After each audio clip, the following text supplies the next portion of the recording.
Boa noite, turma do quarto semestre B do curso de Direito. Boa noite, amigos. Boa noite, professora Larissa. Meu nome é Lara. Nosso grupo hoje vai falar sobre os direitos fundamentais sociais. Nós escolhemos o direito fundamental social como proteção à maternidade. Nós iremos começar falando um pouquinho sobre os direitos sociais geral. Depois nós iremos adentrar na esfera da importância da proteção à maternidade, fazer um histórico da proteção à maternidade e depois falaremos sobre a proteção à maternidade de hoje, fazendo uma comparação com a proteção à paternidade e também com as esferas de adoção, de mães solteiras, pais solteiros, homoafetivos em geral. Depois nós iremos para a parte do acórdão. Nós escolhemos a ação direta de inconstitucionalidade número 5.938. Esperamos que vocês gostem. Agora nós iremos começar com os direitos sociais. Boa noite, amigos e professora. Meu nome é Camila Carrasco e hoje eu e meu grupo vamos apresentar para vocês um pouco sobre os direitos fundamentais sociais. Mas antes de iniciarmos, eu trouxe para vocês uma introdução aos direitos sociais.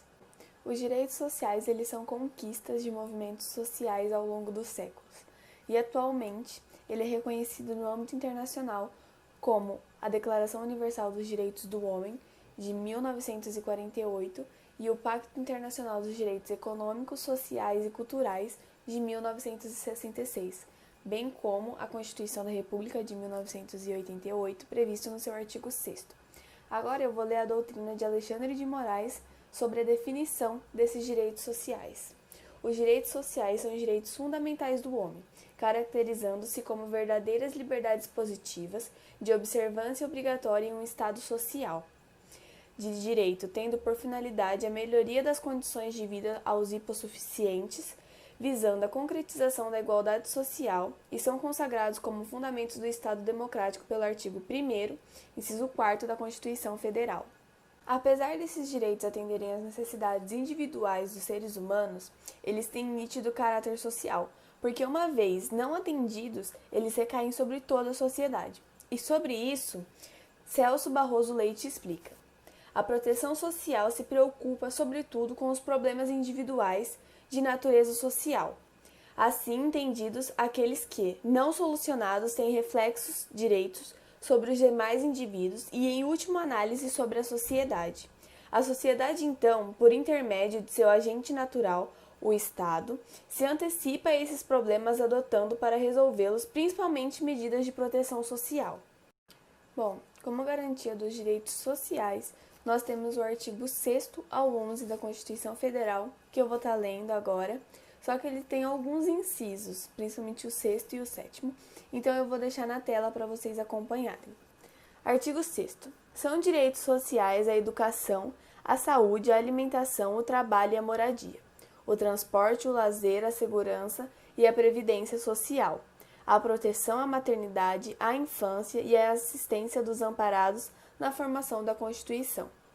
Artigo 7º. São direitos dos trabalhadores urbanos e rurais, além de outros que visem a melhoria de sua condição social, que vai estar nos incisos abaixo. Artigo 8º. É livre a associação profissional ou sindical, observando o seguinte, nos incisos também. Artigo 9º. É assegurado o direito de greve, competindo aos trabalhadores decidir sobre a oportunidade de exercê-lo e sobre os interesses que devam, por meio dele, defender. Parágrafo 1º. A lei definirá os serviços ou atividades essenciais e disporá sobre o atendimento das necessidades inadiáveis da comunidade. Parágrafo 2º. Os abusos cometidos sujeitam os responsáveis às penas de lei. Artigo 10. É assegurada a participação dos trabalhadores e empregadores nos colegiados dos órgãos públicos e que seus interesses profissionais ou previdenciários sejam objetos de discussão e deliberação. Artigo 11.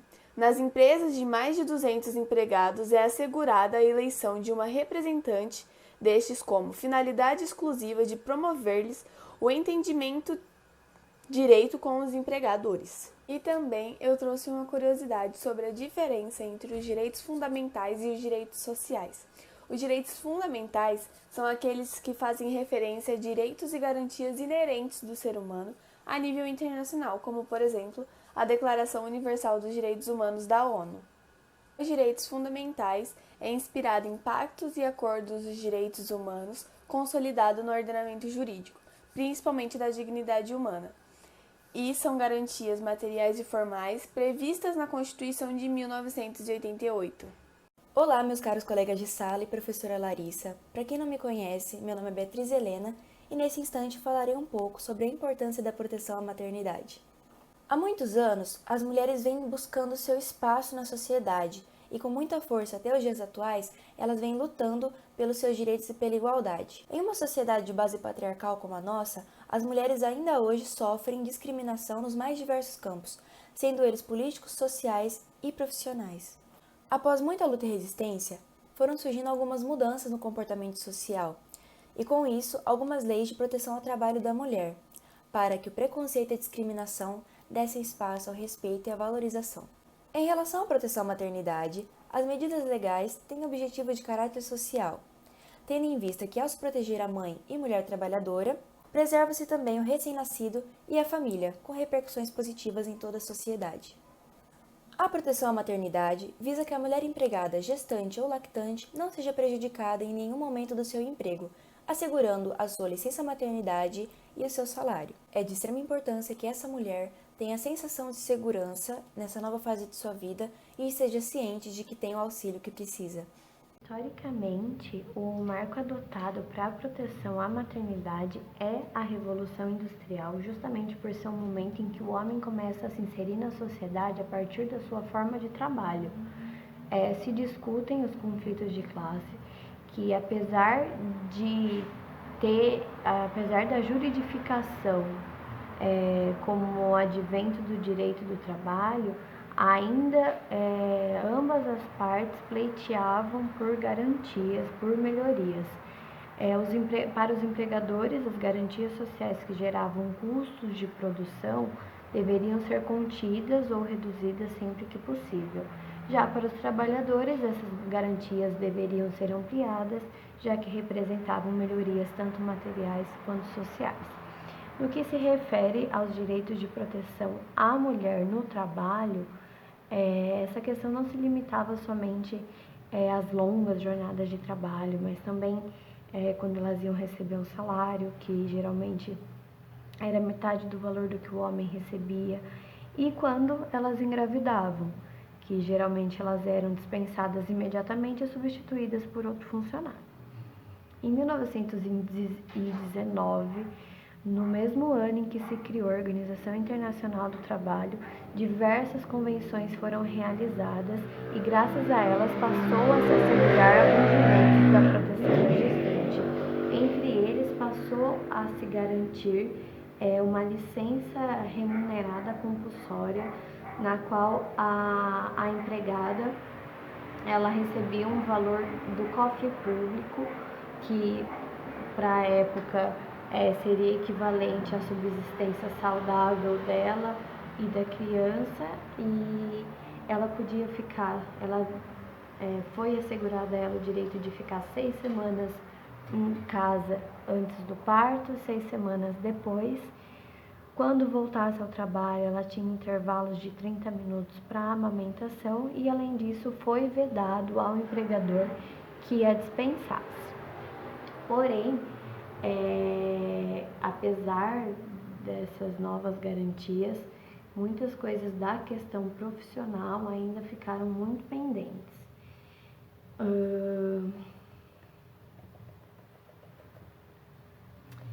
Depois de um tempo, pleiteou-se que os direitos, até então, essas garantias eram somente para empregadas da área industrial. Depois de um tempo, então, esse direito se ampliou para empregadas no meio agrícola, no meio doméstico, não só do meio industrial. No Brasil, a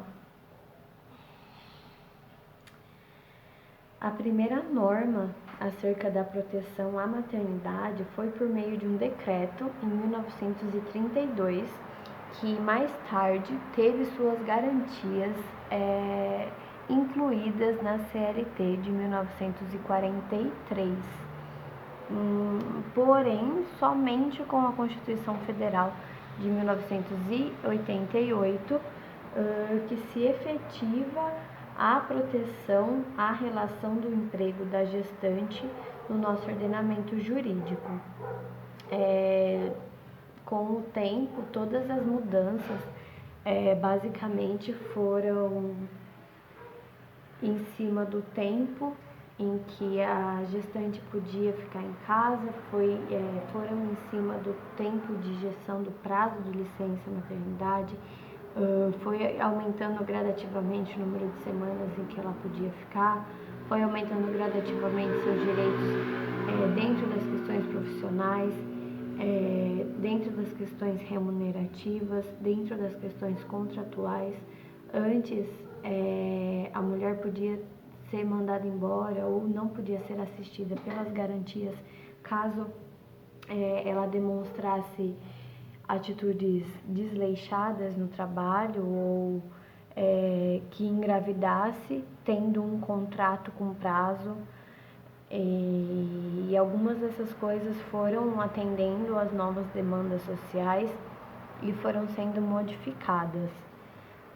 Hoje, a nossa Constituição Federal inclui o direito de proteção à maternidade no nosso inciso 6º, como sendo uma cláusula pétrea, e delega ao Estado o dever de realizar esses direitos.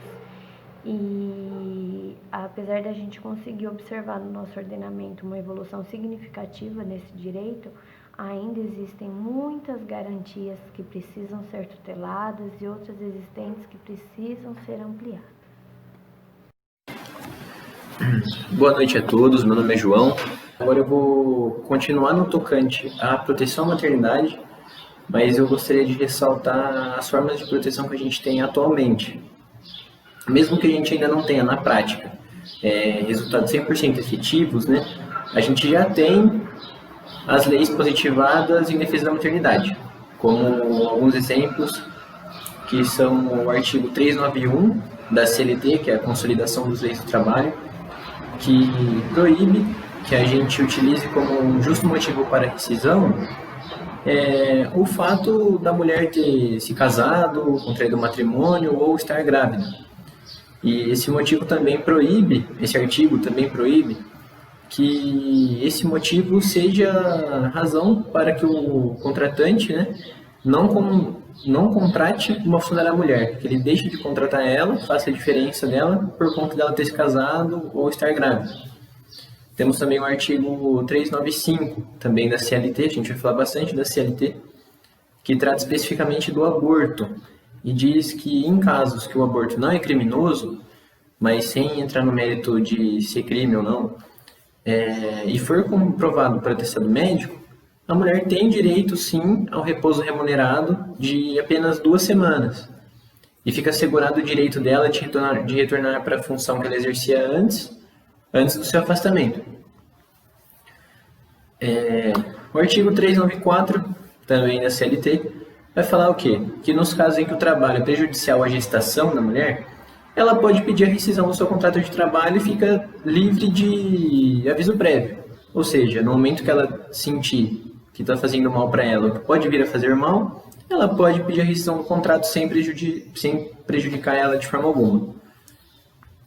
Bom, em 9 de março de 2016, eu salvei a data aqui, foi publicada a Lei 13.257, que foi conhecida como o Marco Regulatório da Primeira Infância.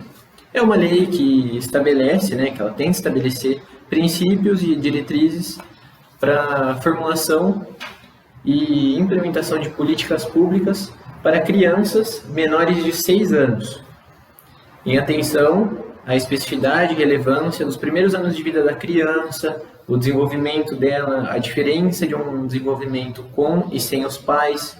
Então é isso que essa lei busca, como eu posso dizer, ela busca aproximar os pais, garantir essa proximidade e fazer com que essa criança desenvolva melhor nos primeiros anos de vida. Porém, algumas dessas regras da Lei 13.257 afetam diretamente a relação de trabalho da empregada gestante. e mãe. Entre elas, a gente pode falar sobre o artigo 37, que acrescentou os incisos 10 e 11 no artigo 473 da CLT.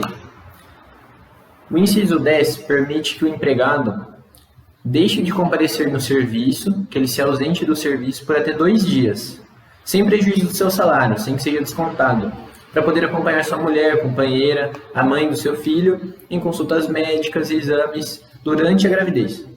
E o inciso 11 do mesmo artigo concede ao pai o direito de se ausentar do serviço por 1 dia ao ano para acompanhar seu filho de até 6 anos. Lembra que a gente falou da Lei 13.257, que fala das crianças de até 6 anos? Então, que permite que o pai se afaste do serviço 1 dia no ano para acompanhar seu filho de até 6 anos em uma consulta médica. Ambas as situações são tidas como hipóteses de faltas justificadas ao serviço. Agora a gente vai falar sobre uns casos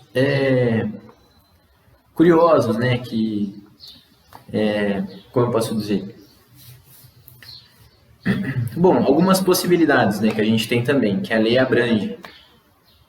Por exemplo, a adoção monoparental, ou seja, só o pai ou só a mãe. A família monoparental pode dar a base certa, referência estável que uma criança precisa, do mesmo jeito que uma família tradicional. A adoção monoparental é mais comum como pessoas solteiras, viúvas, divorciadas, separadas, enfim, uma pessoa sozinha. A mulher que adota, isso falando da parte da mulher, ela não encontra problema para obter a licença para a maternidade. Mas os homens enfrentam alguns obstáculos, como, por exemplo, a Lei 10.421 de 2002, que acrescentou o artigo 392-A à CLT. Fala sempre no feminino, por isso que são alguns obstáculos para os homens, como seguradas as empregadas, deixando dúvidas a esse respeito. Mas a doutrina e jurisprudência têm apontado no sentido de que deve prevalecer o princípio da igualdade, onde todos são iguais perante a lei, sem distinção entre homens e mulheres, que a gente vê no artigo 5º da Constituição. Se a mulher que adota uma criança tem o direito de receber a licença para a maternidade, este direito também deve ser concedido ao homem. Afinal, as necessidades e dificuldades serão, não digo que são iguais para ambos, mas são equivalentes. Além disso, a finalidade dos benefícios é a convivência e o estreitamento da relação dos laços entre o adotante e o adotado. Hoje em dia, o homem possui o direito de se ausentar apenas 5 dias, no que diz respeito à licença paternidade, conforme consta na Constituição Federal de 1988. Em seu artigo 7º, inciso 19, no ato das disposições constitucionais transitórias, em seu artigo 10, parágrafo 1º, este período será contado a partir da data do nascimento da criança ou da adoção da criança, conforme o artigo 473, inciso 3º da CLT, para os empregados de empresas que entregarem o programa Empresa Cidadã, a licença paternidade será prorrogada por mais 15 dias, conforme previsto na Lei 11.770 de 2008, com redação da Lei 13.257 de 2016. Agora também falando do casal homoafetivo, que ainda bem que hoje em dia a gente está conseguindo quebrar fronteiras, paradigmas que desde antigamente foram impostos, as pessoas estão conseguindo se libertar disso e, enfim, serem felizes da forma que quiserem. Bom, trazendo isso para o assunto, o casal homoafetivo deve e possui os mesmos direitos de um casal composto por homem e mulher. Mais uma vez, como dito na adoção monoparental, a aplicação do tão consagrado e importante direito da igualdade, princípio da igualdade, previsto no artigo 5º da Constituição Federal de 1988. Conforme eu disse anteriormente, diz que todos são iguais perante a lei, sem distinção de qualquer natureza. Assim, é evidente que o casal homoafetivo também tem o direito de adotar uma criança, possuindo a mesma capacidade de criar, educar e amar. Nesse caso, não poderia deixar de ser, também existe o direito à licença maternidade e o salário maternidade previsto para o adotante, independente do fato de o casal homoafetivo ser formado por homens ou mulheres. Até porque não poderia ser diferente, já que a gente tem a adoção monoparental, de que um homem ou uma mulher podem adotar sozinhos, não faria sentido tamanho preconceito para impedir que um casal homoafetivo fosse prejudicado em construir uma família. Até porque a gente tem diversos casais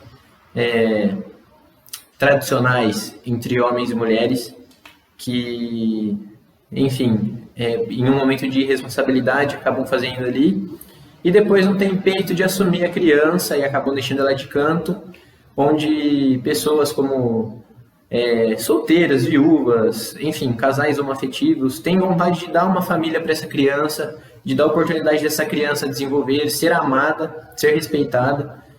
Então, foi um trabalho que me deixou bem feliz ler esse tipo de coisa e me aproximar a respeito.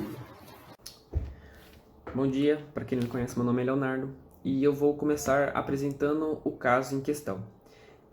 O caso ele começa com uma frase que está presente no artigo 394-A, inciso 2º e 3º, em questão, da Consolidação das Leis do Trabalho. E a frase é a seguinte: quando apresentar atestado de saúde emitido por médico de confiança da mulher que recomende o afastamento. A postulante ela apresenta que a norma em questão vulneraria dispositivos constitucionais sobre a proteção da maternidade, da gestante, do recém-nascido e do nascituro. Além de que isso violaria a dignidade da pessoa humana e os valores sociais do trabalho. E ela também fala que isso afronta a ordem social brasileira e o primado do trabalho, do bem-estar e justiças sociais. E além de que viola os preceitos, além de violar os preceitos constitucionais, também viola o princípio da proibição do retrocesso social. A Presidência da República prestou informações em que aponta incongruências nos argumentos da postulante, pois o benefício do adicional de insalubridade é garantido às gestantes e lactantes, mesmo que sejam afastadas da área de trabalho de risco, não havendo, como teria insinuado a proponente, uma possibilidade de perda da remuneração que levaria mulheres a deixarem de procurar o médico, pondo em risco a sua vida e a do seu descendente. E, além disso, ela estaria incorreta ainda na tese de que todo o trabalho com grau de insalubridade apresenta risco à mulher. E foi isso o caso. Bom, como primeiro voto, o ministro relator Alexandre de Moraes vai confirmar a medida cautelar e vai julgar procedente a ação que declara inconstitucional a expressão quando apresentar atestado de saúde emitido por médico de confiança que recomende o afastamento, presente no artigo 394-A, incisos 2º e 3º da CLT. Ele vai trazer no teor da justificativa do seu voto as alegações da autora, principalmente no que diz respeito ao fato da norma violar uma série de preceitos constitucionais, dentre eles o principal, que é a proteção à maternidade, à gestante, ao nascituro e ao recém-nascido, além também de violar o princípio da dignidade da pessoa humana, valores sociais do trabalho e, consequentemente, o objetivo da própria Constituição Federal de erradicar a pobreza e as desigualdades sociais. O ministro assiste em razão da autora, declara a inconstitucionalidade da norma impugnada por diminuir e ferir uma série de direitos sociais indisponíveis.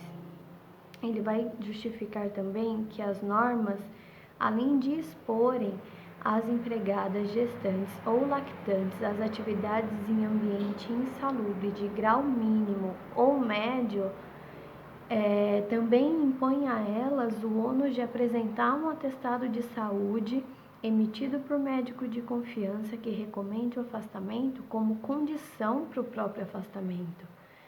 Ele vai defender e afirmar que a própria Constituição Federal proclama diversos e importantíssimos direitos sociais fundamentais em seu artigo 6º, como a gente já viu. E, dentre eles, a proteção à maternidade, que acaba se tornando subsídio para inúmeros outros direitos, como o direito de licença da gestante, o direito de segurança do trabalho e até mesmo a proteção do mercado de trabalho da mulher.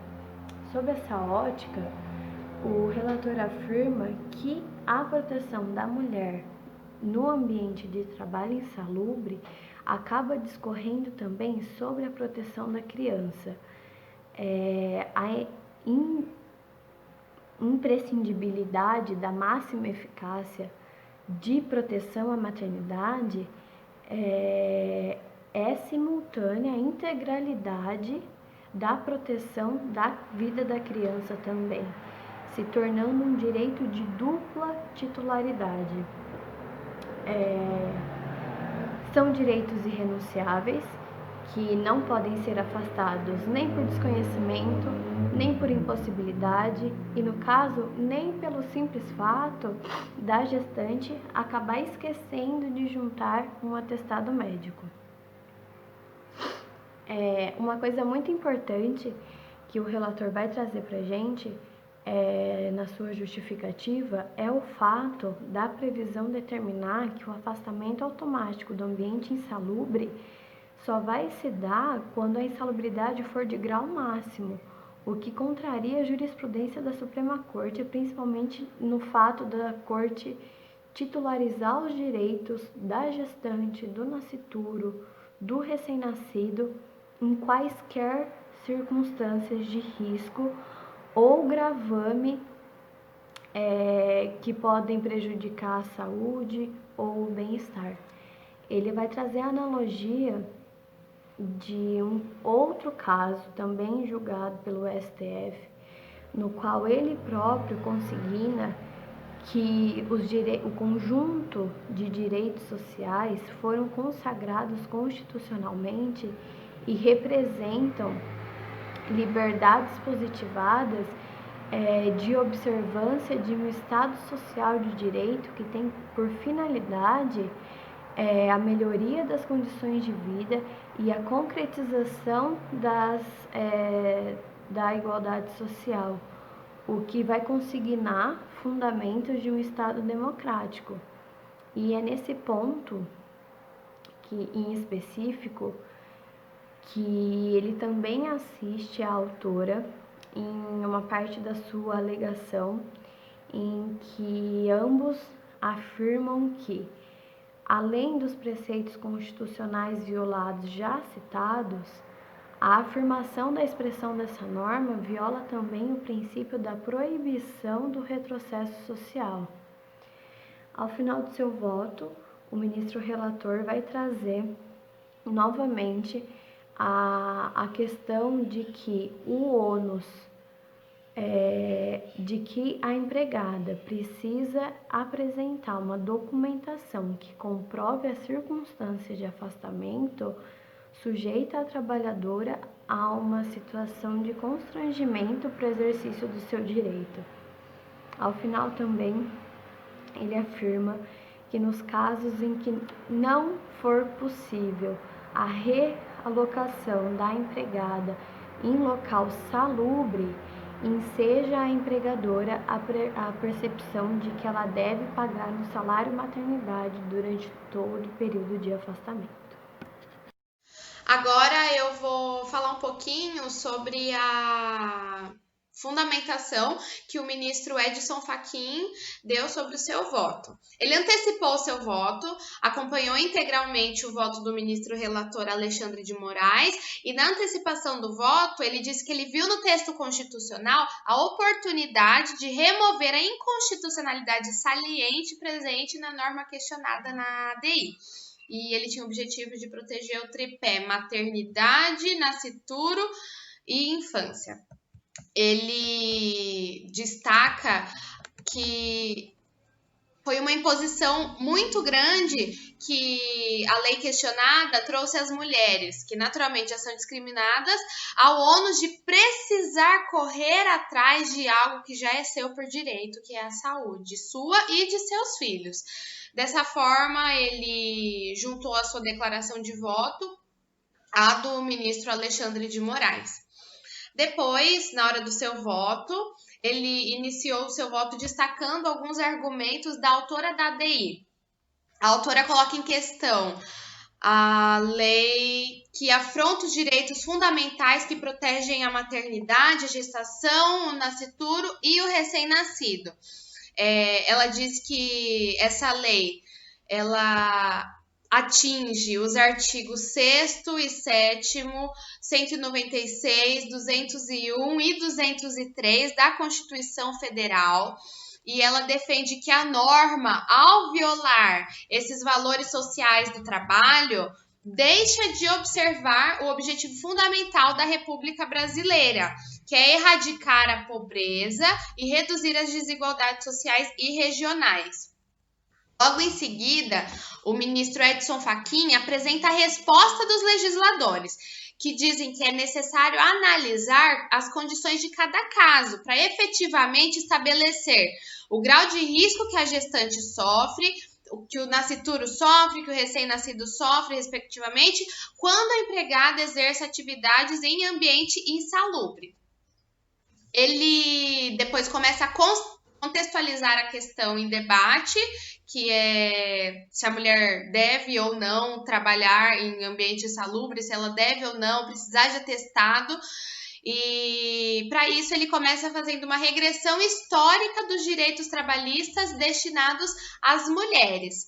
Ele começa citando a proteção à maternidade e à infância, que estão presentes no artigo 6º da Constituição Federal de 1988, destaca a luta pela igualdade de gênero, que é um fruto de um longo processo histórico.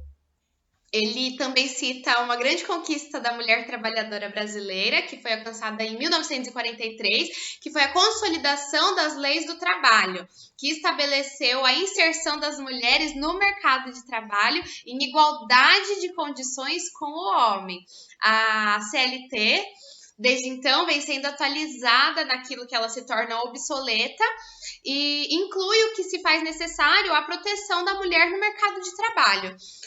Hoje é proibido fazer anúncios de emprego a sexos específicos, fazer diferença de salário entre sexos que fazem o mesmo trabalho e exigir exame de gravidez ou de esterilidade para admissão ou permanência no emprego, entre outras garantias. A gente sabe que as coisas não correm exatamente assim, mas alcançar normas que proíbem essas coisas já é uma grande conquista. O Fachin, ele faz questão de destacar a atenção e a proteção da mulher que o legislador tem. Ele diz que o legislador vem sempre buscando dotar as mulheres dos mecanismos necessários para sua liberdade plena e máxima igualdade com os homens. Então, ele começa a fazer uma análise das constituições, né?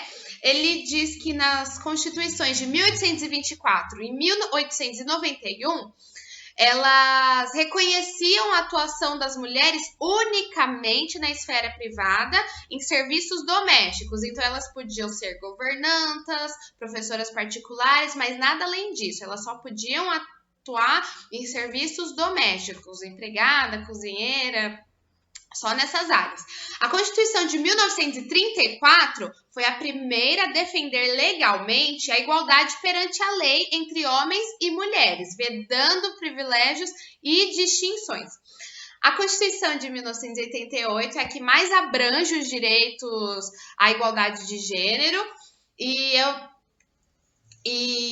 tem vários artigos que trazem essa proteção, né? Tem o artigo 5º, inciso 1º, que coloca o homem e mulher como iguais. Tem o artigo 226, parágrafo 5º, que equipara a posição do homem e da mulher na condução familiar. Tem o artigo 227, inciso 30, que proíbe a discriminação do mercado de trabalho em razão do gênero, entre outros. E o ministro continua destacando que a proteção à mulher é defendida não só em âmbito nacional, mas também na esfera internacional. ele cita nominalmente várias convenções, declarações, programas e planos que inspiram e orientam o movimento de mulheres a exigir no plano local a implementação de avanços obtidos na esfera internacional. Então, ele fala, na esfera internacional, tem essas convenções, declarações, programas, planos, e aí as mulheres, vendo isso, elas precisam cobrar na esfera privada não é a palavra, perdão, na esfera federal, que essas proteções que foram conquistadas no plano internacional venham para o plano nacional também. Ele termina a sua regressão histórica dando ênfase na crescente busca da legislação nacional e internacional em promover às mulheres a proteção legal, constitucional e internacional, proteção que abarca o universo específico da mulher, que envolve primordialmente gestação, maternidade e lactação.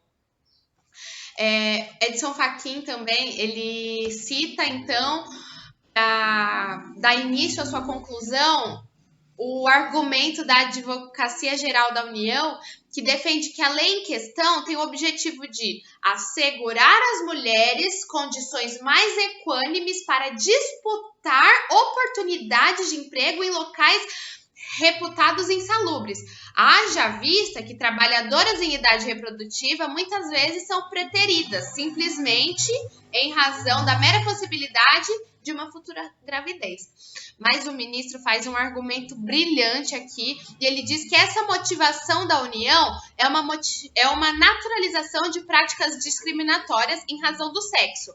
Práticas que, independentemente de sua motivação, são flagrantemente inconstitucionais.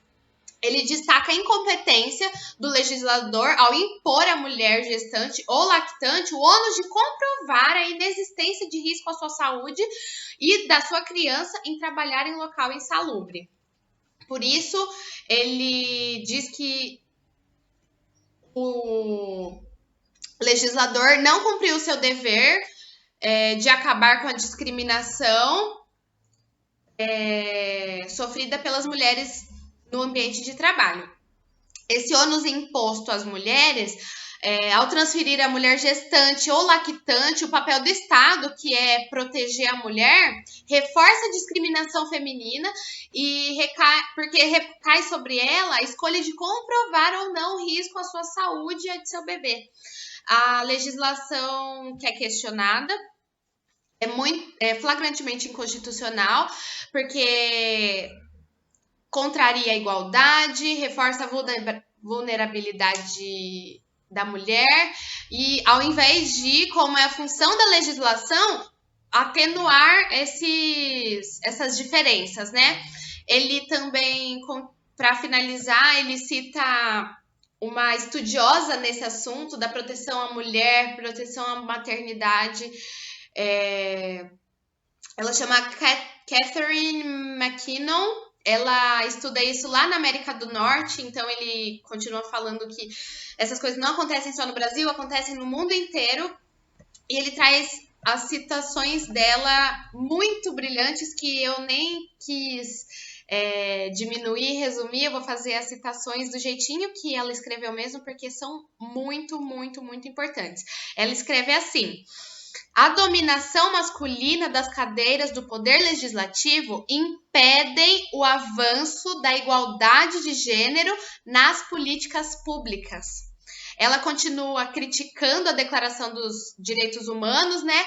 E na seguinte frase: ser mulher ainda não é um nome para uma forma de ser humano, nem mesmo no documento mais visionário de direitos humanos. As mulheres não têm os direitos que a Declaração Universal garante, e a Declaração Universal dos Direitos Humanos deve ver a maneira pelas quais as mulheres são distintivamente privadas dos direitos humanos como uma privação de humanidade. Se os direitos humanos garantem certas proteções e as mulheres não recebem essas proteções, a declaração precisa reconhecer que as mulheres não estão sendo tratadas como humanas. e precisam trazer essa proteção, fazer com que isso cesse, com que isso pare. Encerrando, o ministro Edson Fachin diz que a norma questionada não observa os direitos fundamentais das mulheres gestantes e lactantes, nem os direitos fundamentais da criança e a sua proteção integral e melhor interesse para a criança. Ele diz que é uma norma que afronta os artigos 6º, 7º, 196, 201, 203 da Constituição Brasileira. Portanto, julga procedente o pedido da ADI para declarar inconstitucional as expressões da lei questionada, que são: quando apresentar atestado de saúde emitido por médico de confiança da mulher que recomende o afastamento. Esse foi o voto do ministro Edson Fachin. Agora vocês vão ficar com o voto do ministro Luiz Roberto Barroso, que vai ser falado pela Bia. Agora, neste momento, falarei um pouco sobre a opinião do senhor ministro Luiz Roberto Barroso sobre a problemática em questão. O senhor ministro Luiz Roberto Barroso, em virtude da questão apresentada sobre o afastamento da mulher empregada, gestante ou lactante, enquanto durar a gestação ou a lactação, de quaisquer atividades, operações ou locais insalubres, devendo exercer suas atividades em local salubre, apenas quando apresentar o atestado de saúde emitido pelo médico de confiança da mulher que recomende o afastamento, afirma que se criou uma exigência incompatível com a Constituição, assentada pelo ministro Alexandre de Moraes, agora em posição endossada pelo ministro Fachin. Luiz Roberto Barroso pensa que viola a proteção à maternidade, direito social previsto no artigo 6º, viola a proteção à criança, sobretudo que a norma protetiva visa resguardar, e o princípio da precaução, normalmente aplicado em questões ambientais, mas que também vale para o ambiente de trabalho, previsto no artigo 7º, inciso 22. Para finalizar, o senhor ministro Luiz Roberto Barroso deixa claro que essa nova redação afronta a proteção à maternidade, fere o princípio de melhor interesse da criança consagrado no artigo 227 e afronta o chamado princípio da precaução, pelo qual, sempre que houver risco ou incerteza, se deve tomar a decisão mais conservadora e protetiva. Portanto, ele afirma a inconstitucionalidade desse quesito. Dando continuidade, eu vou falar um pouco sobre o voto da ministra Rosa Weber sobre esta ação. Ela inicia seu voto dizendo o seguinte: em face da parte final dos incisos 2º e 3º do artigo 394-A da CLT, introduzidos pelo artigo 1º da Lei nº 13.467 de 2017, Reforma Trabalhista, em que se aponta a violação dos artigos 1º, inciso 6º, artigo 6º, 7º, artigo 170, 193, 196, 201, 203 e 225 da Constituição Federal. A tese defendida nesta ação, de controle concentrado, é de ofensa à garantia constitucional de proteção à maternidade, à gestação, à saúde da mulher e ao do nascituro, bem como ao trabalho e ao meio ambiente do trabalho equilibrado, a compreensão de que, por estimularem o trabalho insalubre de gestantes e lactantes, os dispositivos impugnados colocam em risco a vida e saúde da mulher, bem como do nascituro e do recém-nascido. E é inadmissível retrocesso quanto aos direitos fundamentais sociais. Em seguida, ela apresenta a ementa da Advocacia Geral da União, que manifesta-se pelo reconhecimento parcial e pela improcedência do pedido, e a ementa da Procuradoria da República, que opina pela concessão da medida cautelar e a procedência do pedido. A sua primeira opinião a respeito do tema, ela diz no estudo da pauta, com o processo ora pregoado, qualifica como um caso fácil. No contexto dos questionamentos postos ao exame desta Corte, em inúmeras ações de fiscalização abstrata em trâmite na casa relativa à chamada Reforma Trabalhista de 2017. O sensível voto do ministro Alexandre de Moraes, a quem ela parabeniza, por si só já conteria, mas vale frisar, fundamentos suficientes para que ela limitasse a acompanhá-lo. Após isso, ela faz algumas ressalvas a respeito do voto do ministro Alexandre de Moraes e trata a respeito da desigualdade circunstancial, dizendo que essa desigualdade diante da vulnerabilidade do ser humano que aliena antecipadamente o resultado do seu trabalho a quem lhe dirige a atividade. Isso continua a exigir, em nossos dias, independente do destinatário dos serviços, a afirmação do princípio tuitivo, informador do direito de trabalho, e suas derivações na tentativa, valendo, mais uma vez, de conhecida metáfora, de equilibrar os pratos da balança. Fala também sobre os direitos do trabalho, que essa justiça, ramo especializado do poder judiciário, diversamente do que se apregoa, em absoluto protege o trabalhador. Ela nos assegura também dos artigos que dizem a respeito da mulher grávida antes e pós-parto, aonde o artigo 342 facultou a mulher empregada em estabelecimento de indústria e comércio repouso de 30 dias antes e depois do parto. Por outro lado, o artigo 348 estabeleceu à mulher o dever de amamentação e ao empregador a obrigação de engessar o cumprimento desse dever, enquanto o artigo 349 determinou ao empregador providências para que as operárias possam, sem prejuízo, dispensar cuidados aos filhos, entre outros artigos que asseguram a mulher grávida.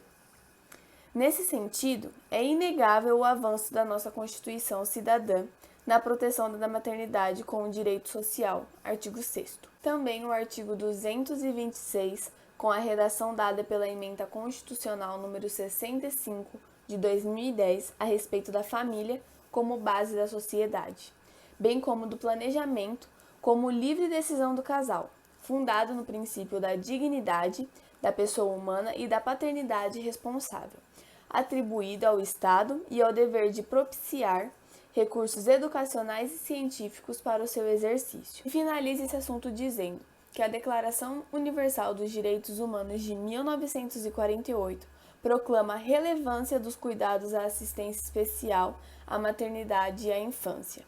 Assim também, o artigo da Declaração Americana dos Direitos e Deveres do Homem, ao estatuir que toda mulher em estado de gravidez ou em época de lactação, assim como toda criança, tem direito à proteção, cuidados e auxílios especiais. Encerro a minha palavra e passo para o João, que vai continuar falando sobre o voto da ministra. Nesse instante, darei voz à fundamentação do voto do ministro Luiz Fux em razão da temática apresentada.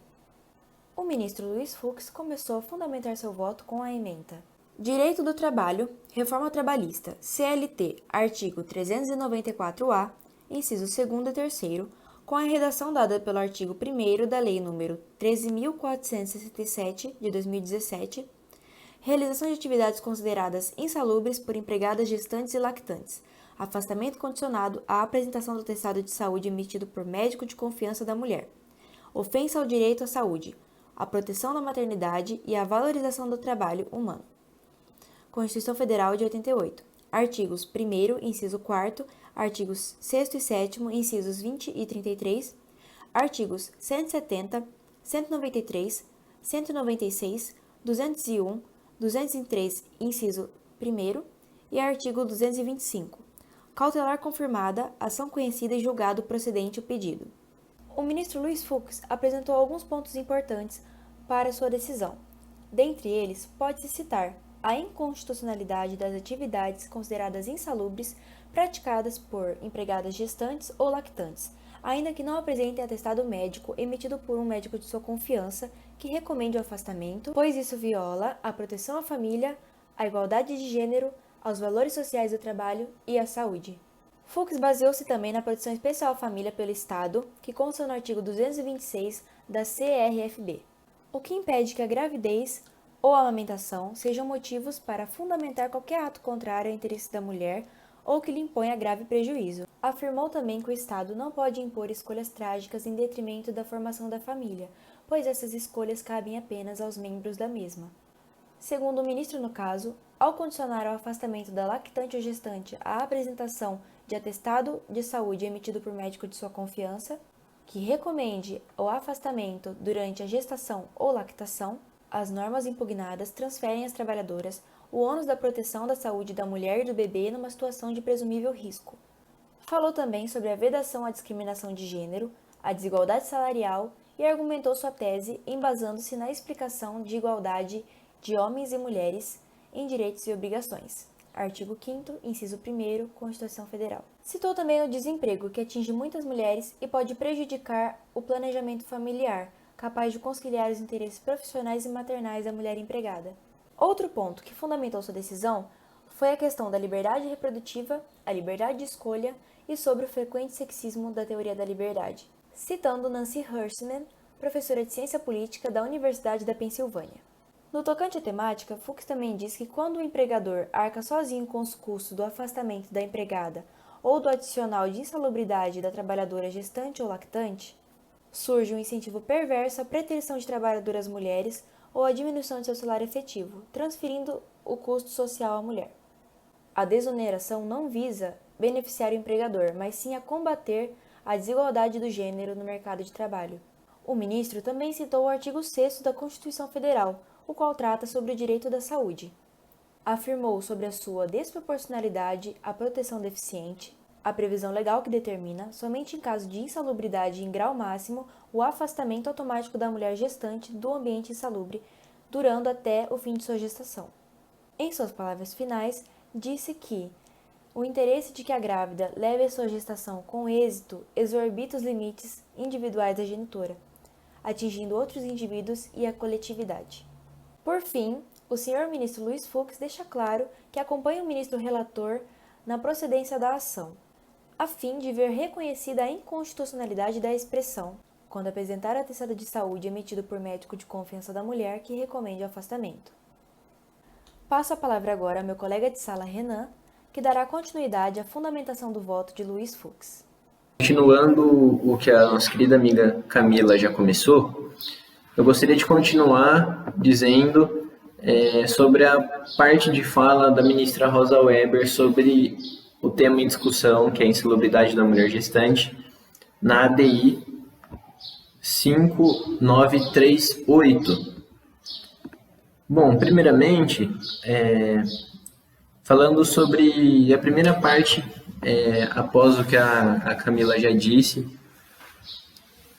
eu achei bem interessante o comentário geral, número 22, que ela destaca, que fala sobre o direito à saúde sexual e reprodutiva, previsto no artigo 12 da PDESC, elaborado em 2016. O Comitê sobre Estados Econômicos, Sociais e Culturais das Nações Unidas afirma a sua compreensão sobre o direito à saúde sexual e reprodutiva, que se irradia para proteger determinantes sociais, desde condições de trabalho, proteção contra a violência, tortura, discriminação.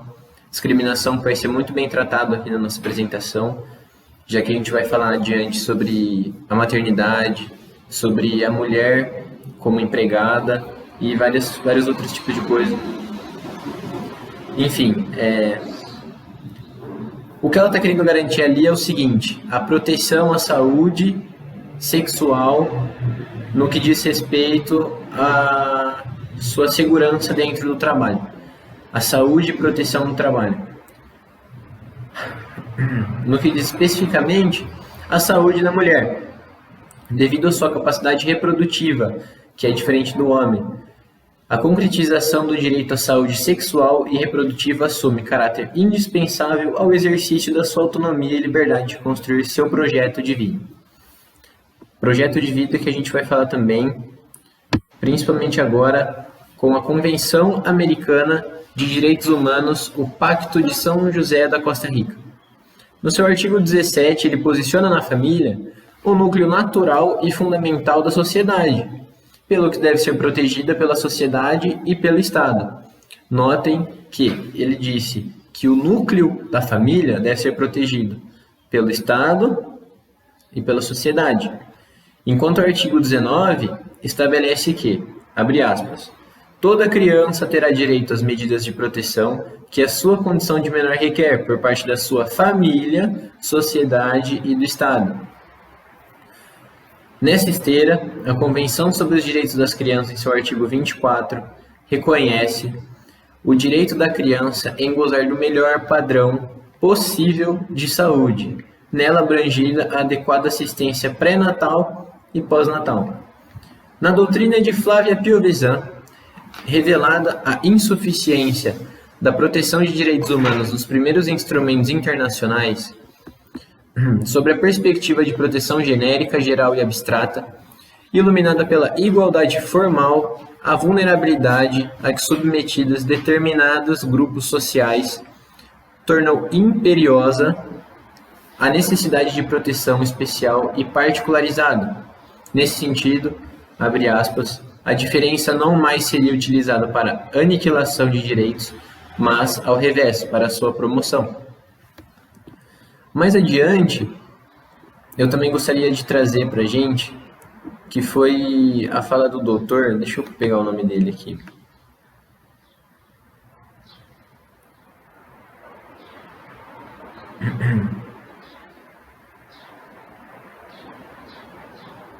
Dr. Marcelo Pustiglione, que ele é um professor de uma faculdade da USP, a FMUSP,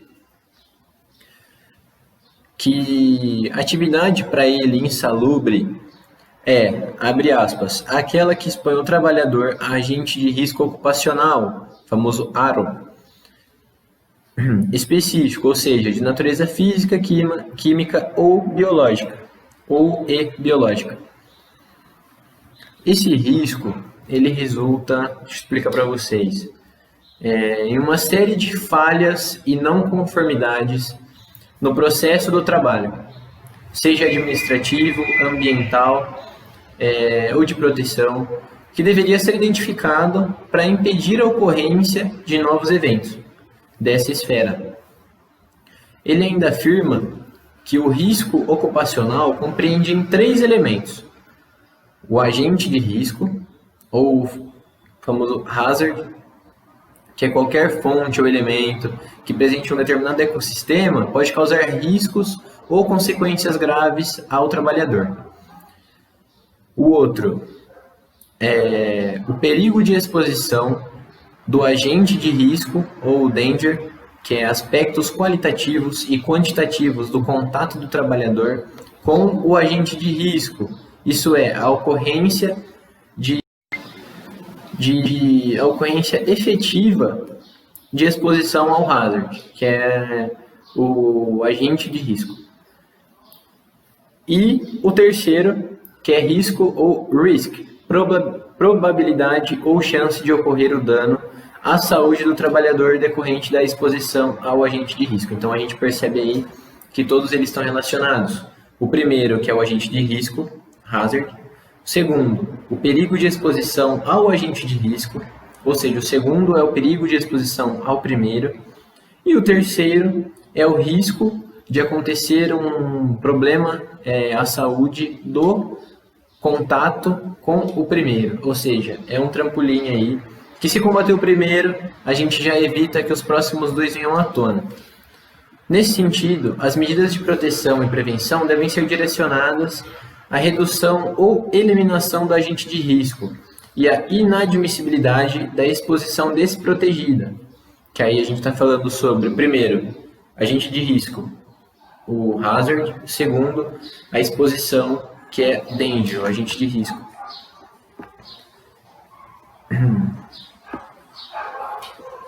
Bom, continuando, agora falando sobre o exame de constitucionalidade, o exame da constitucionalidade, do uso de produtos e materiais ou artefatos que contenham amianto ou asbesto, ao julgamento na ADI 3937, de relatoria do ministro Marco Aurélio.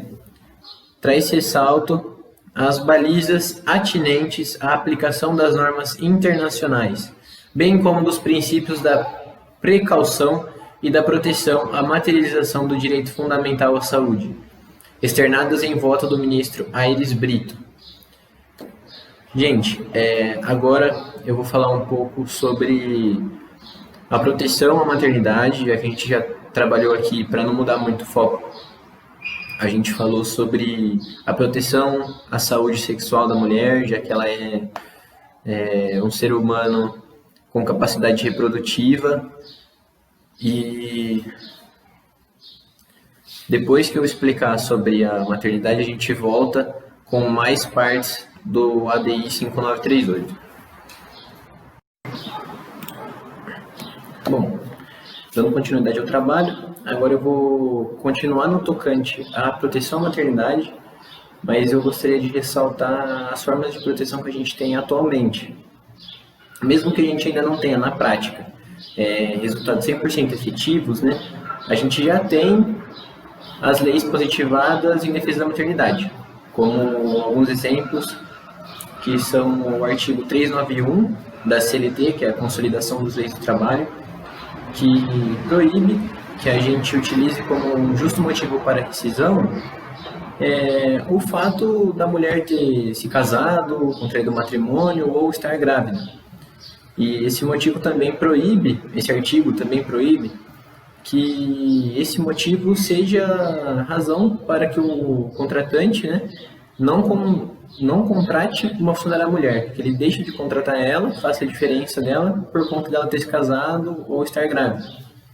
Temos também o artigo 395, também da CLT, a gente vai falar bastante da CLT, que trata especificamente do aborto e diz que em casos que o aborto não é criminoso, mas sem entrar no mérito de ser crime ou não, e for comprovado por atestado médico, a mulher tem direito sim ao repouso remunerado de apenas 2 semanas e fica assegurado o direito dela de retornar para a função que ela exercia antes do seu afastamento.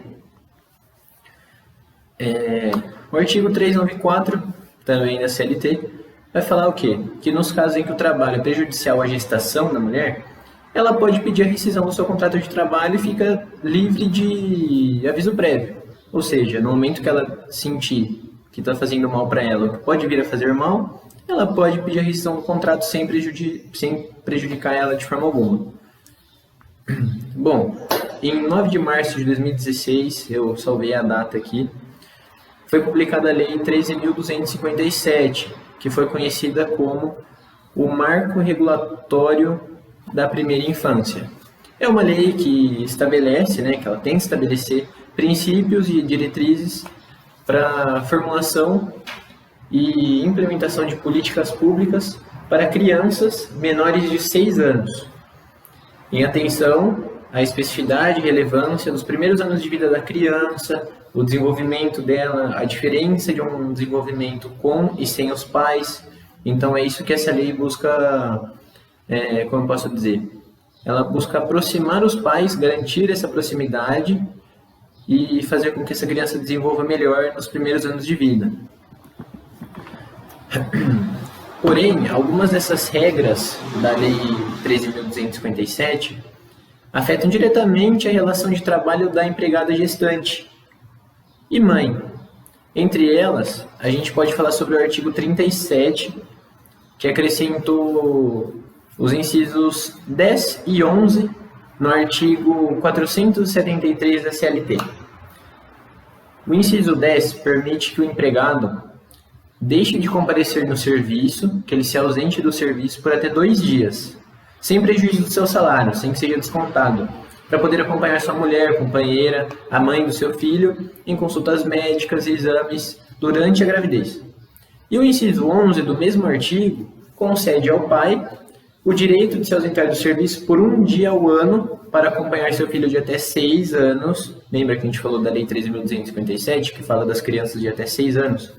Então, que permite que o pai se afaste do serviço 1 dia no ano para acompanhar seu filho de até 6 anos em uma consulta médica. Ambas as situações são tidas como hipóteses de faltas justificadas ao serviço. Agora a gente vai falar sobre uns casos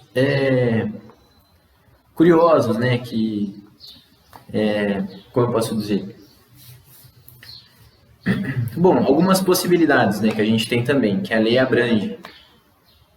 Por exemplo, a adoção monoparental, ou seja, só o pai ou só a mãe. A família monoparental pode dar a base certa, a referência estável que uma criança precisa, do mesmo jeito que uma família tradicional. A adoção monoparental é mais comum como pessoas solteiras, viúvas, divorciadas, separadas, enfim, uma pessoa sozinha. A mulher que adota, isso falando da parte da mulher, ela não encontra problema para obter a licença para a maternidade. Mas os homens enfrentam alguns obstáculos, como, por exemplo, a Lei 10.421 de 2002, que acrescentou o artigo 392-A à CLT. Fala sempre no feminino, por isso que são alguns obstáculos para os homens, como seguradas as empregadas, deixando dúvidas a esse respeito.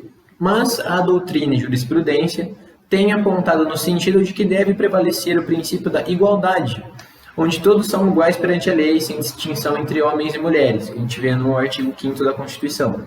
Se a mulher que adota uma criança tem o direito de receber a licença para a maternidade, este direito também deve ser concedido ao homem.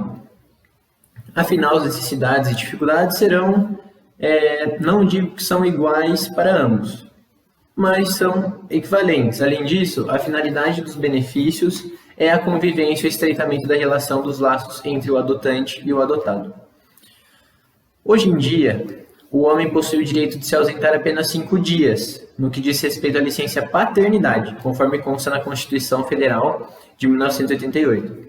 Em seu artigo 7º, inciso 19, no ato das disposições constitucionais transitórias, em seu artigo 10º, parágrafo 1º, este período será contado a partir da data do nascimento da criança, ou da adoção da criança, conforme o artigo 473, inciso 3º da CLT, para os empregados de empresas que entregarem o programa Empresa Cidadã, a licença paternidade será prorrogada por mais 15 dias, conforme previsto na Lei 11.770 de 2008, com redação da Lei 13.257 de 2016. Agora também falando do casal homoafetivo, que ainda bem que hoje em dia a gente está conseguindo quebrar fronteiras, paradigmas que desde antigamente foram impostos, as pessoas estão conseguindo se libertar disso e, enfim, serem felizes da forma que quiserem. Bom, trazendo isso para o assunto, o casal homoafetivo deve e possui os mesmos direitos de um casal composto por homem e mulher. Mais uma vez, como dito na adoção monoparental, a aplicação do tão consagrado e importante direito da igualdade, princípio da igualdade, previsto no artigo 5º da Constituição Federal de 1988. Conforme eu disse anteriormente, diz que todos são iguais perante a lei, sem distinção de qualquer natureza. Assim, é evidente que o casal homoafetivo também tem o direito de adotar uma criança, possuindo a mesma capacidade de criar, educar e amar. Nesse caso, não poderia deixar de ser, também existe o direito à licença maternidade e o salário maternidade previsto para o adotante, independente do fato de o casal homoafetivo ser formado por homens ou mulheres. Até porque não poderia ser diferente, já que a gente tem a adoção monoparental, de que um homem ou uma mulher podem adotar sozinhos, não faria sentido tamanho preconceito para impedir que um casal homoafetivo fosse prejudicado em construir uma família. Até porque a gente tem diversos casais tradicionais entre homens e mulheres que, enfim, em um momento de responsabilidade acabam fazendo ali e depois não tem peito de assumir a criança e acabam deixando ela de canto, onde pessoas como solteiras, viúvas, enfim, casais homoafetivos têm vontade de dar uma família para essa criança, de dar a oportunidade dessa criança desenvolver, ser amada, ser respeitada. Então, foi um trabalho que me deixou bem feliz ler esse tipo de coisa e me aproximar a respeito. Tendo em vista todos os princípios e fundamentos apresentados pelo Sr. Ministro Luiz Fux no decorrer de sua fala, o mesmo decidiu votar pela procedência da ação. A ministra Carmen Lúcia, em seu voto, ela cumprimenta e acolhe integralmente os votos do ministro relator Alexandre de Moraes e da ministra Rosa Weber e traz sensatamente como acréscimo que o caso mostra que a condição de afastamento dado somente pela apresentação de um atestado que recomende o afastamento, em suas palavras, fica em desconforto aquela mulher que, primeiro, nem tem acesso a um médico e, às vezes, nem tem acesso a um médico de sua confiança, como é o grande número de mulheres, e que em tudo desatende ao que já tinha sido conquistado e consolidado, tanto legalmente quanto na administração de serviços prestados obrigatoriamente à mulher, no caso do trabalho. Além disso, ela alega também que a mulher pode acabar não se afastando por medo, receio de perder o emprego ou de ser considerada vulnerável, ser retalhada diante de uma sociedade em que, em qualquer possibilidade de afastamento de um empregado, se opera em seu desfavor. E esse é o voto. Continuando agora com os votos dos ministros, temos o Ricardo Lewandowski. E em sua fala, ele fala que o Alexandre de Moraes, ele falou muito bem do assunto e que ele basicamente esgotou o assunto e que ele falou com muita maestria. E ele disse que os votos dos outros ministros foi algo histórico e brilhante. E ele também cita que estamos claramente diante de uma infração ao princípio da vedação do retrocesso. E após isso, ele fala sobre o núcleo duro da Constituição Federal, e que, nas palavras dele, esse núcleo duro de direitos e garantias corresponde ao mínimo existencial fundado em um outro princípio, que seria o da dignidade humana.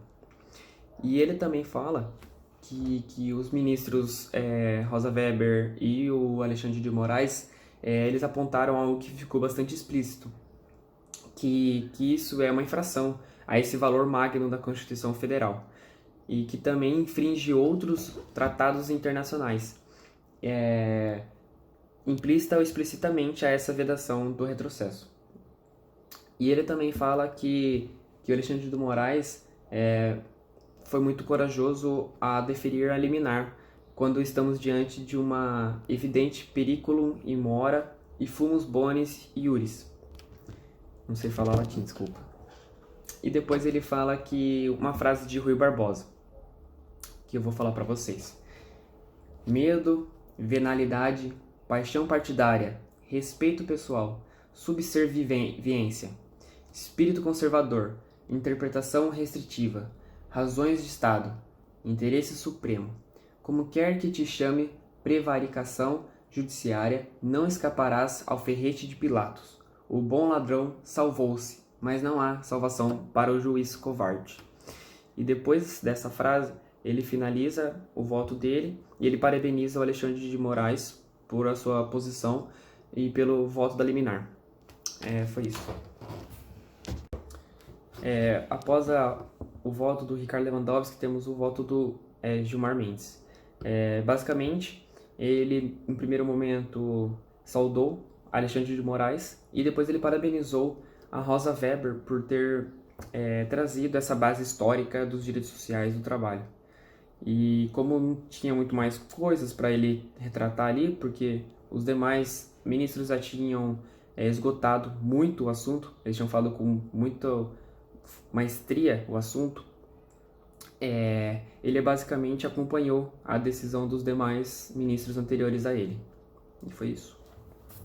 Neste momento, irei comentar sobre o voto do Sr. Ministro Marco Aurélio, observando os artigos e princípios utilizados por ele para fundamentá-lo.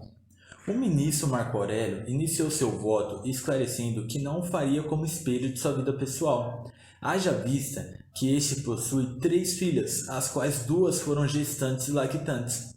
Ainda ressaltou que lá estava presente para demonstrar sua empatia ou não com o artigo 394-A da Consolidação das Leis Trabalhistas. Falando em linguajar, no intuito de que até os mais leigos tivessem a possibilidade de absorver a sua ideia, ele disse que a reforma trabalhista começava a fazer água, considerada a decisão, que naquela hora já se fazia esmagadora, do Supremo. Ele apresentou um princípio básico da Constituição Federal para poder fundamentar seu voto, falando do tratamento igualitário, levando em conta os gêneros. A seguir, Marco Aurélio apresentou o capítulo 3º da CLT, que em seu artigo 372 versa a proteção do trabalho da mulher, sendo iniciado ao artigo e finalizado ao princípio referido pelo mesmo, do trabalho igualitário, com os seguintes dizeres: os preceitos que regulam o trabalho masculino são aplicáveis ao trabalho feminino, naquilo que não colidirem com a proteção especial instituída por este capítulo.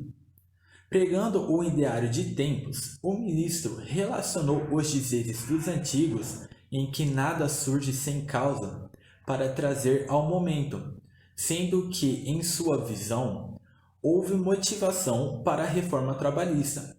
Haja vista que, para ele, esta motivação ocorreu por conta do mercado de trabalho impiedoso, com muita mão de obra e poucos empregos.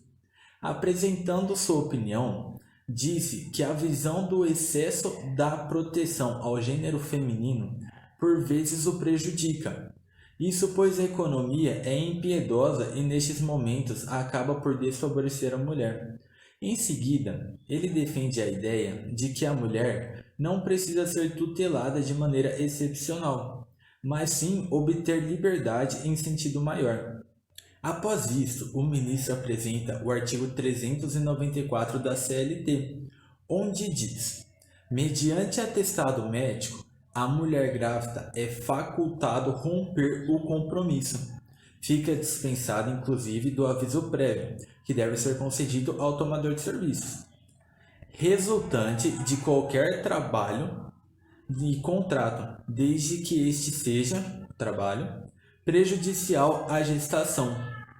Comentando a seguir, mostrou que a liberdade é um bem de gradação maior. Prosseguindo sua linha de raciocínio, começou a adentrar no artigo 394-A, comentando o que o mesmo prevê. O artigo diz: a empregada gestante será afastada enquanto durar a gestação de quaisquer atividades, operações ou locais insalubres e exercerá suas atividades em local salubre, desde que haja esse local salubre no tomador de serviço, excluindo, deste caso, o pagamento de adicional de insalubridade. Depois apresenta seus incisos, os quais não estão em focos nesta ADI. O inciso 1º dispõe: atividades consideradas insalubres em grau máximo enquanto durar a gestação. Na visão de Marco Aurélio, ela é afastada. Em seguida, vem o inciso 2º, que diz: atividades consideradas insalubres em grau médio ou mínimo quando ela, prestadora de serviço, apresentar atestado de saúde emitido, e esta pedagogicamente pelo preceito, por médico de confiança da mulher que recomende o afastamento durante a gestação. Antes de chegar no inciso 3º, o ministro indaga acerca de onde há o conflito desta norma com a Constituição Federal, falando também da importância do profissional da saúde neste momento para que haja a confirmação ou não da gestante de seu trabalho em ambiente insalubre de nível mediano. Haja vista que, se estiver em grau máximo, o afastamento está enquadrado no inciso anterior. Chegando enfim no inciso 3º, ele comenta sobre o fictício problema da lactação. O inciso diz que atividades consideradas insalubres em qualquer grau, quando apresentar atestado de saúde emitido por médico de confiança da mulher que recomende o afastamento durante a lactação. Perante a indagação de como assentar a inconstitucionalidade e com que norma da Constituição estes dispositivos conflitam, feita pelo mesmo, o ministro diz que não é possível precisá-la, haja vista que proteção fixada na Constituição para a trabalhadora está preservada. Para ele, o direito à licença é indiscutível. Logo, a única necessidade seria, caso a mulher queira, apresentar o atestado médico para que haja o afastamento. Em seguida, o senhor ministro apresenta um caso ocorrido em certa indústria com problemas de atestados médicos, haja vista que é muito simples de adquiri-lo. Finalizando seu pensamento, o senhor ministro Marco Aurélio disse que existe princípio básico em termos de controle difuso e concentrado de constitucionalidade. A fim de concluir, o mesmo menciona que se faz indispensável que o conflito da norma com a Constituição Federal seja claro. Em suma, o ministro vota pela improcedência do pedido inicial formulado na ADI em questão. Bom, assim como a ministra Carmen Lúcia, o ministro Celso de Mello acompanha e acolhe integralmente os votos proferidos tanto pelo ministro relator Alexandre de Moraes quanto ao pronunciamento da ministra Rosa Weber, principalmente no que tange ao fato do nosso ordenamento constitucional representar a posição do Estado brasileiro favorável à proteção à maternidade, ao nascituro e à criança. Ele defende que a valorização da norma expressamente impugnada representaria uma transgressão direta ao princípio da proibição do retrocesso social.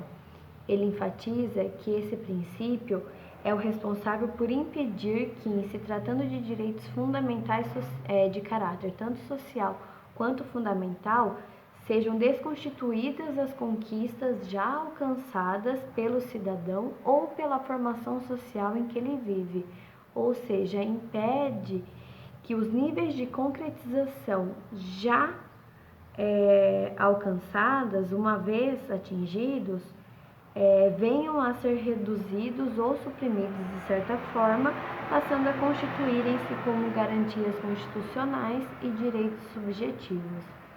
Desse modo, a partir do momento em que o Estado cumpre as tarefas constitucionalmente impostas para que se realize um direito social, passa-se o respeito constitucional, deixa de consistir uma obrigação positiva pela qual o Estado estava obrigado a atuar para satisfazer o direito social, para se transformar numa obrigação negativa, através da qual o Estado agora se encontra na obrigação de se abster de atacar, de atentar contra a realização, contra a satisfação de um direito social.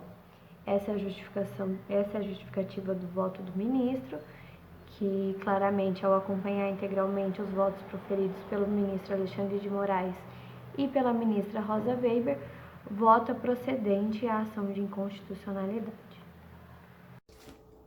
E na decisão nós temos que o tribunal, por unanimidade, conheceu da ação direta de inconstitucionalidade e, por maioria, confirmou a medida cautelar e julgou procedente o pedido formulado na ação direta para declarar a inconstitucionalidade da expressão, quando apresentar atestado de saúde emitido por médico de confiança da mulher, que recomende o afastamento, que está contido no artigo 394-A, incisos 2 e 3 da Consolidação das Leis do Trabalho. E é isso.